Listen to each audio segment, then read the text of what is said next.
Hey there, YouTube. So today we're going to be taking a look at work boots on Kelton's Corner. Uh, I think most of us probably have a pair of work boots around somewhere that's kind of a pair that we've used for a long time for a lot of different things, and they pay the price just like we do when we're working hard sometimes. So this is going to be boot rehab. I'm going to work on the waterproofing, conditioning the leather, and in this case, I've got some sole separation that I'm going to try to rectify here, and I'm going to show you what I'm doing for that. So stay tuned and let's get into this.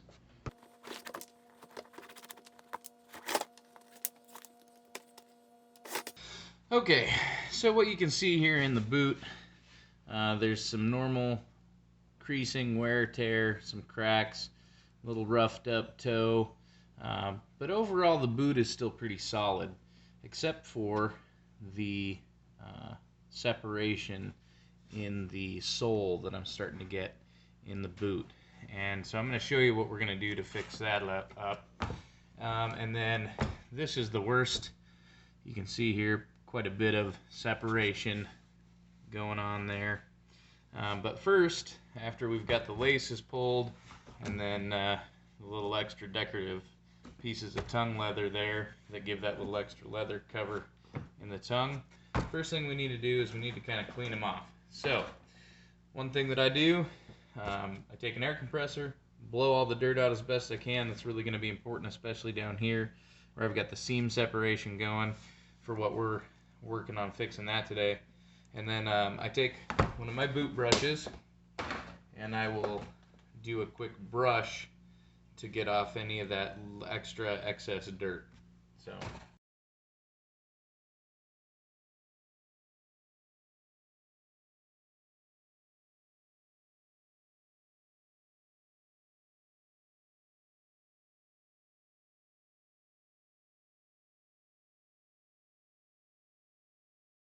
So now that we've taken the air compressor to the boot, I take one of my brushes, and my brushes have been used quite a bit.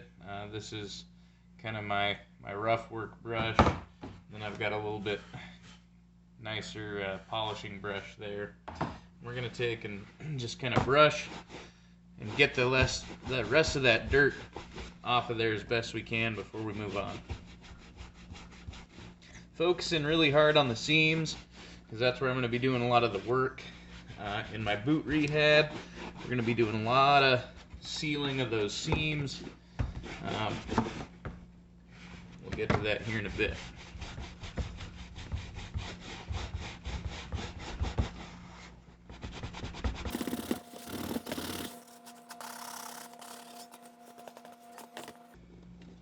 One of the other places that seems to always get neglected and be one of the hardest to work on is this inner tongue. Gets a lot of dirt buildup. Also tends to be if you're having wet feet wearing your boots. One of the problems is this area here starts to leak. So you got to pay some close attention to that when we get to that step in resealing our boots after we condition them and fix the soles up a bit.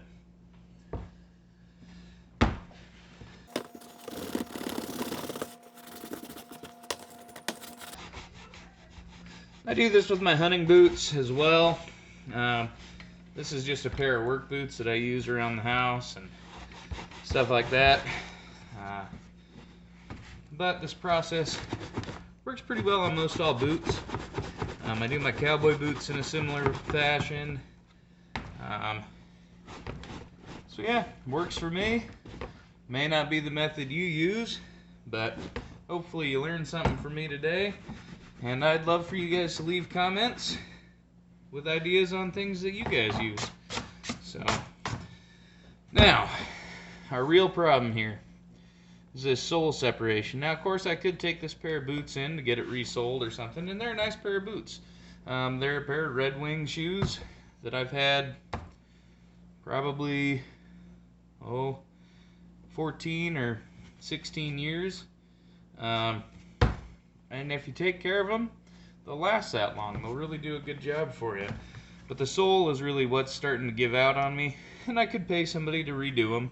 But to be honest, I don't have the money for that, and I think I can get a lot more life out of them with a few tricks of my own. So what you're gonna need: paper plate, some toothpicks, some little sticks that you can work down into that gap, and then goop. I like to use goop. You can get the original household goop, or you can get the marine grade. It's an adhesive bond that'll glue and adhere to any surface, but it stays flexible, which is why you can use it on a shoe like this. And my dad's always had this in his shop. We've fixed a lot of boots, waders, rubber rafts, all kinds of stuff with this in the past, and I think it'll do the job for this. A little cold, so I had the goop in the house warming up earlier. Hopefully it's still good. And then while it's setting up, I'm actually going to move the boots inside so that they stay warm. But I'm going to work the goop down into the gaps there. And then I've got a bunch of little C-clamps that I'm going to work onto the boot to kind of clamp that sole together. Now you don't necessarily have to use a C-clamp. You could use all kinds of different stuff. Binder clips would work. Matter of fact, I might dig a few out for this project here in a little bit. But kind of whatever you've got to hold that shut while the glue sets. Okay, so I went ahead and I dug out all the clips I've got, because this might take a few more than the C-clamps that I've got. You know, like I said, binder clips can work. Even bagged chip clips, you know, for chip bags, or bread bag clips can work. You're just having to hold it shut while the goop has a chance to cure. Now this is a contact adhesive and sealant. It's waterproof. It remains its flexibility as it goes, and I don't remember how long. Let's see here. Allow the repair to dry for 24 hours total before use. So there you go.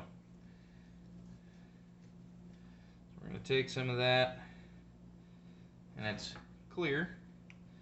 I'm just going to squeeze out a liberal dollop of that into our plate here so we have something to work with.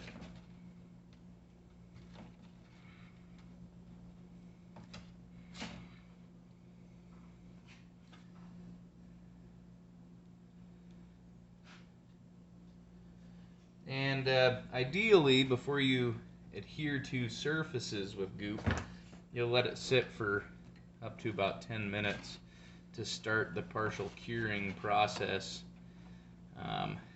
before you put the two pieces together. Now that's not something we're really able to do with the boot sole like we've got, but we'll do what we can.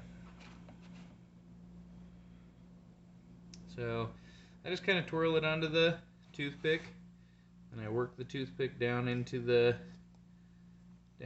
gap of the sole here.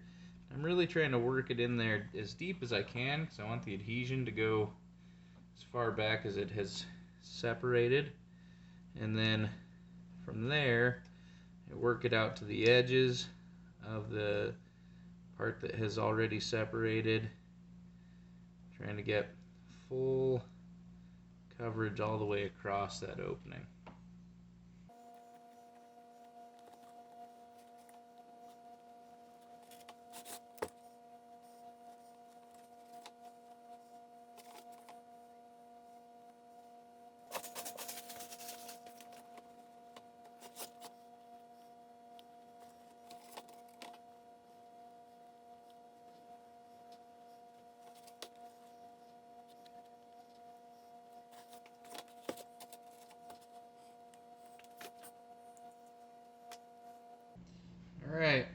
so we're going to have to let that boot sit for a while and let the shoe goo cure, and we'll go from there. Let's take a look at this boot here after it's set up. Had a chance for the goop to set up. And looks like we got pretty solid adhesion across. We are going to have to clean it up a little bit there. So let me pull out my X-Acto knife and we'll just kind of trim that squish out that is left off of the boot.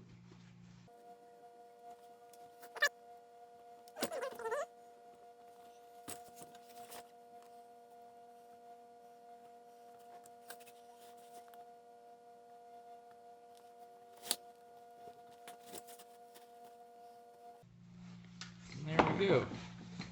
Now, I don't mind the little kind of gooey look there. I mean, they're work boots, but if you wanted to, you really you could take some sandpaper after this is fully cured after 24 hours and kind of work some of that off. Maybe you're fixing up a pair of dressier boots or something, but of course we're just doing work boot rehab, so I'm not going to worry about that, and I think it turned out pretty good. So now we need to seal the other boot, which is far less separation than the first one we did there. And then while this one sets up, I'll show you the other steps that we're going to do on the boots there.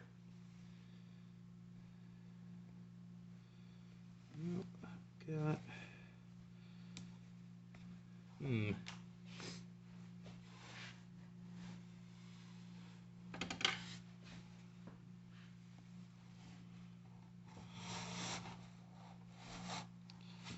stick stuck in this one. I don't want to glue it in there. There we go. Alright.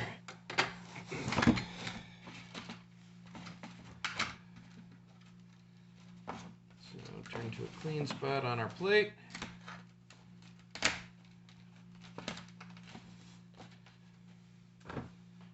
And we'll get another helping of the goop here.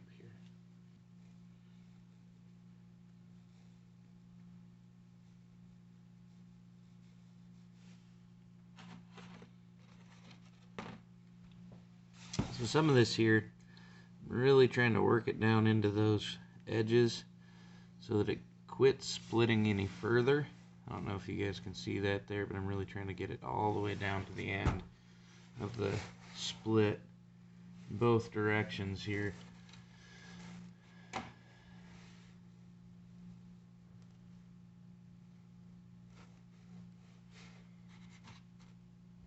Okay. I'm going to set that one off to set up there. And now we can start rehabbing this other boot. So one of the first things I like to do when I'm doing a boot rehab, I use the Kiwi color dyes to try and bring any color back if it's lost color from scuffing and things like that. I usually work kind of the toe area with that.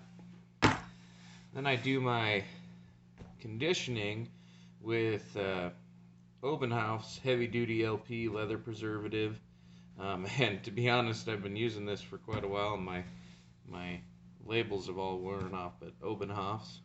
And then I seal things up at the end with Snow Seal. So I'll go ahead and get started on that here.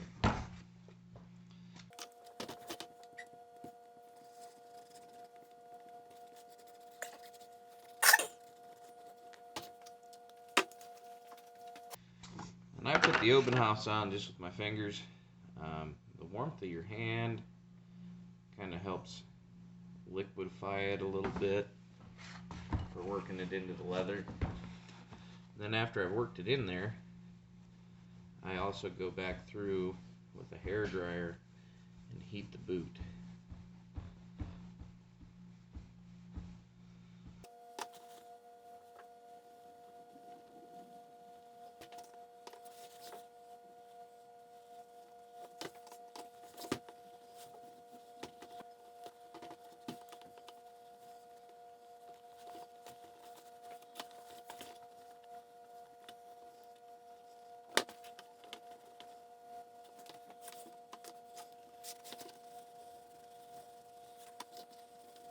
so I'll let that sit for a minute. Get my hairdryer out. And then we'll heat the boot. Because heating the boot really allows the pores of the leather to kind of open up and suck in this leather preservative. And then I almost forgot the inside of my lace holes here. Go ahead and apply the heat to it, and you'll see this just start to soak right in. Now, if it shows as totally dry, you're going to need to apply more leather preservative, because that means your leather really just soaked it all in.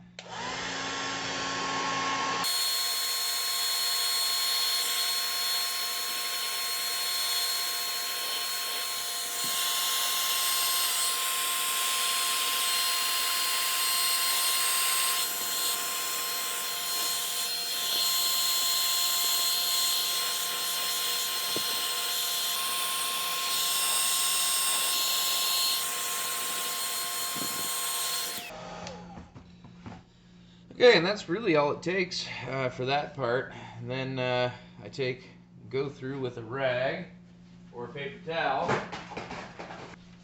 So then go through with a rag or paper towel and just kind of buff off any excess at the moment. And you can see that our boot is really starting to look pretty nice boot again. So I just go through and buff off the extra, and then we'll do our snow seal. So now for the snow seal, I just apply it with my fingers, but you don't need to do the whole boot. You're really focusing on the seams more than anything with this one. Now, down here on that lower seam, you're going to want to really kind of get in there pretty heavy and kind of squeeze it into that lower seam. And then we're going to use heat on it as well to melt that in along that seam line. But the snow seal kind of has the consistency of Vaseline, so you're just going to scoop it into that gap there.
And there you go. Finish up that other boot and get back to you.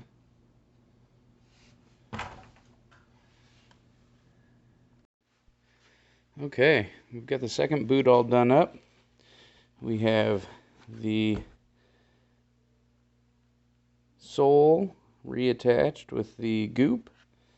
We've snow sealed the seams, done the leather preservative for the leather, and we're back in business here. So thanks for joining us on Kelton's Corner Boot Rehab. Hope you enjoyed it. Hope you learned something. I'd always love to hear suggestions and comments from you guys. So like, subscribe, hit the bell, leave me a comment.